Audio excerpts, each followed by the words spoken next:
Hello, this is Shalimar Steinberg, and this is part 2 of the instructions for our viewport assignment. So far we have created our 7 different viewports.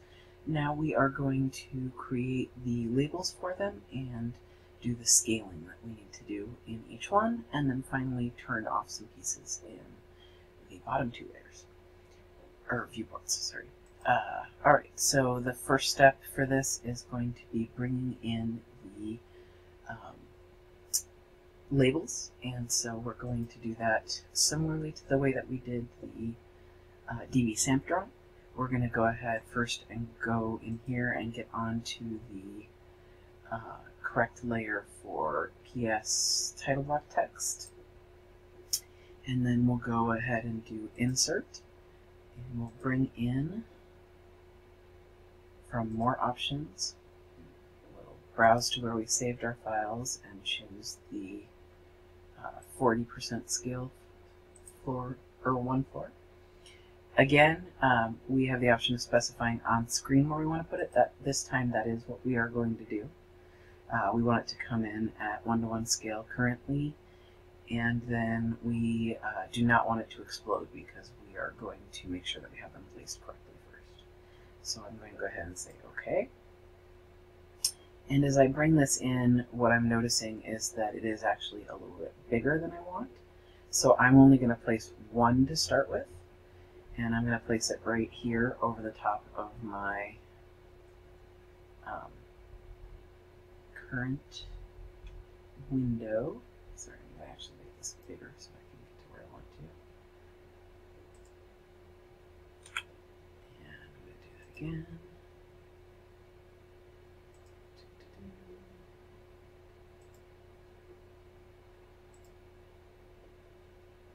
Specify it on the screen. Okay. And I want to bring it about there. Okay. So I'm going to go ahead and select this block, and I'm going to use the scale command on it. And I'm going to make it a little bit smaller, probably, let's say, 0.75. Or 0.75 there. Okay, that looks like a better size. Let's just move it into place and double check that we like the way it looks. Yeah, I think that's going to work better. So I'm going to go ahead and place it there. Next, I'm going to go ahead and use the copy command on it. I could do the insert command again, but then I'd have to scale them all every time. So the copy command will work just as well. I just want to pick a spot on it that I want to use as my base point to copy from. And I'm going to go ahead and pick right there. I want to line it up approximately even with the first one. And then I need one underneath each of these. And if I can, I want to line it up approximately with the top as well. So right there. Oh, it jumped over because of an object snap that I had on, so I'll fix that in just a second. And I want to do this one. I want to do one for over here. And I need one next to my polygonal shape, so I'll put it right there. And one up here next to my solarium round shape. Alright, so I'm pretty happy with most of those. This one I need to move really quick.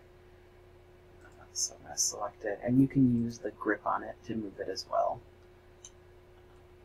And I'm going to just make sure that that's about even. And it's spaced in here.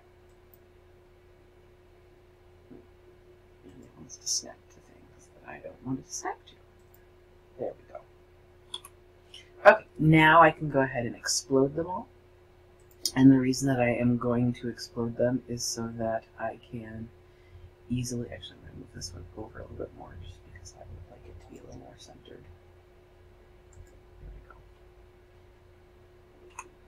go. And the reason I'm going to explode them is because I need to be able to edit the text in them. And that way I can change the scales to match the example that we were given, which I will show you in just a second. So we've selected those, and we're going to go ahead and do the explode command. You see they all turn black, so they are now just on the object line layer, which is fine. And I can go ahead and click into each one, and if I look at my example of what the entire drawing is supposed to look like, I can zoom in on any one that I need to and see what they're supposed to say. So for example, we'll change this one. It's supposed to be the letter A and say solarium, and then the scale is 1/32 inch equals a foot.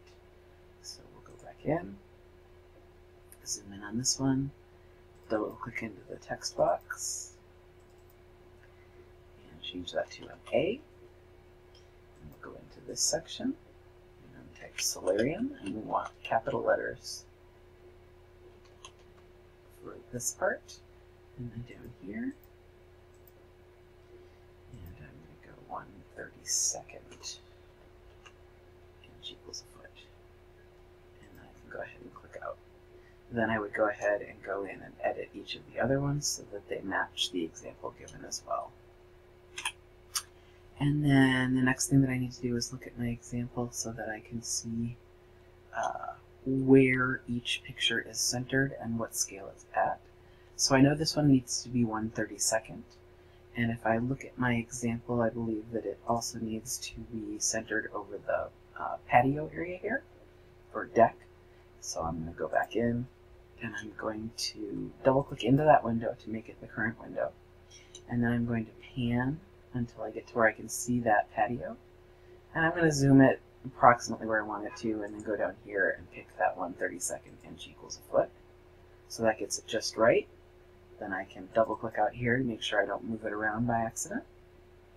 And this viewport is then ready to go. It's at the correct scale. So this viewport, if we look at the example, it'll be typing in that it's supposed to be at 1/64 of an inch equals a foot. So I'm going to double click in there, and I'm going to choose that 1/64 inch equals a foot. And you see that makes it fit really nicely inside of the viewport that we got. It's supposed to show the entire drawing. So I will double click out here, and then I would go in and edit the text on this one. I'm going to leave it for you guys to do that. This viewport, if we look at the example, is, let's see, 1/16 inch equals a foot. So we'll go in and do that one. Double click into it, and go down and pick 1/16 inch equals a foot. And I need to pan up to the area that it's supposed to be focused on, which is this section here. And I do want that part included, the little bar that's over here. I'm going to look at my model again just to be sure. Yep, need the stairplace, the 8 cubicle section here, and the 8 cubicle section here, plus the printer island. So I'll go back to my drawing and make sure. Yep, I can see all of those features. I'm happy with that placement. Double click out, and then I would edit the text for this block. The bottom two of these are going to be scaled to the same degree, and they are also going to be centered on that same area where you can see the block of desks, etc. But if you look, you do want the first row of cubicles over on this side as well. So let's see if we can get that in as well, and it's 1/32 inch equals a foot. So we will first scale it down to that. That'll make centering it a little bit easier. And now we can move it up just a little bit because we want to include this island, and move it over a little bit so that we include the printer bar over here that we wanted. Then I am going to go ahead and double click out of here.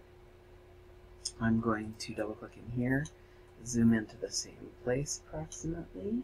Again, scale it to that 1/32 inch equals a foot,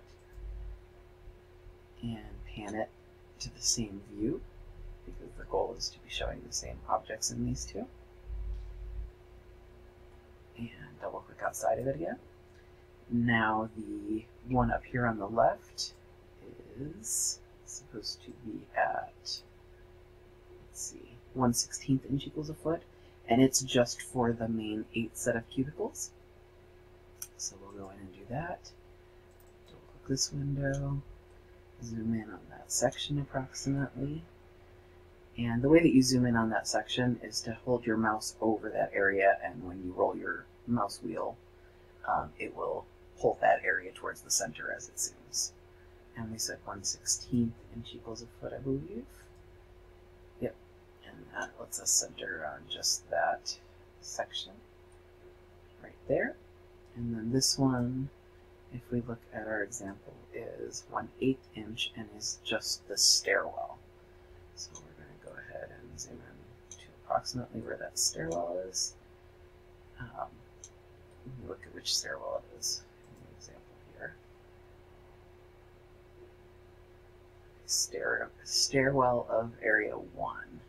So if we go back into our drawing and go to our model space so that we can look bigger here, I'm going to see where area 1 is, which is this area up here, so it is this stairwell again. Okay, then we can go into our paper space again, and that is the stairwell that we want to zoom into.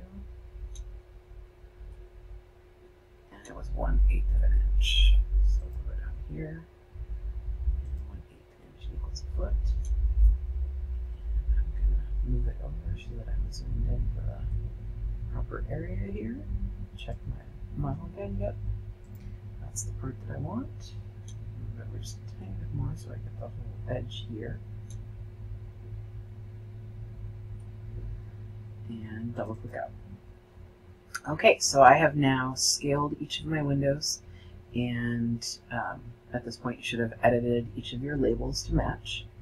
The final step, if we look at our example, is to turn off or freeze the layers in just these two viewports. And so if we look at them, we can see that in this one you have computers, chairs, labels for each person, telephone, and some other furniture. Now in this viewport, pretty much all of those labels except for the room numbers are turned off. And then in this viewport, the only one that's left on is the chair, it looks like, and then the telephone.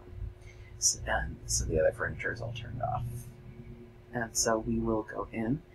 And the way that we do that is to double click into the viewport that we want first. And if we're not sure what layer something is on in order to freeze it, if we hover over that piece of furniture that we need to remove, we can see that it says layer chairs, for example. So I can go up here to the layer menu. And as long as that is the only selected window that is bolded right now, I can go to where the chair item is here. And if I look for where the little picture frame with a sunburst in it is, it says freeze or thaw in current viewport only. So I can click that one, and it turns off that item only in this viewport, not in the other ones, which is exactly what I want. I'm also going to do the furniture here, the, let's see, I said phones, and let's look what else is still there. I believe there's one for the CPU, so we'll turn that one off as well. And then the names, the employee names, so not the area names, but the employee names, which is right here, employees. So now you can see that the only things showing are the ones that are in the example. At this point, I will then double click into this one. And for this one, I'm leaving the telephones, I believe it was, and the chairs, and that should be it. So we'll go back in here, and I'll go up here and leave the chairs. So we're going to turn off the, not the phones, but the furniture, yes, and the employee names, and the CPUs. Oh, not the CPUs. Those we are leaving. It is the chairs that we are turning off. Okay. And now this matches the example given. So I can go ahead and double click out of that window. And at this point, as long as your labels are done and your text is done, you are ready to turn in the assignment. All right. Have a good weekend.